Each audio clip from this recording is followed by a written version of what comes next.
ജയരാജ് സാറിന്റെ ചിത്രത്തിന് വേണ്ടി മ്യൂസിക് സംവിധാനം ചെയ്തിരിക്കുന്നത് ശ്രീ സന്തോഷ് നാരായണൻ സാർ. നിറഞ്ഞ കൈയടി കൊടുത്തുകൊണ്ട് അദ്ദേഹത്തെ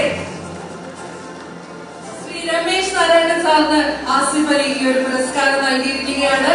ജയരാജ് സാറിന്റെ സിനിമയ്ക്ക് സംഗീതം നൽകിയിരിക്കുന്നത് അദ്ദേഹമാണ്.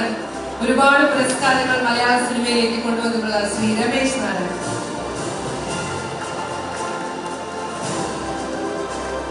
അടുത്തതായി മലയാള സിനിമയിലെ ഏറ്റവും പ്രിയങ്കരനായ തിരക്കഥാകൃത്ത് ശ്രീ വെണ്ണി പി നാരായണന്റെ വേദിയിലേക്ക് സ്വാഗതം ചെയ്യുകയാണ്. കടൽക്കാറ്റ് എന്ന സിനിമയുടെ അണിയറ പ്രവർത്തകർക്കും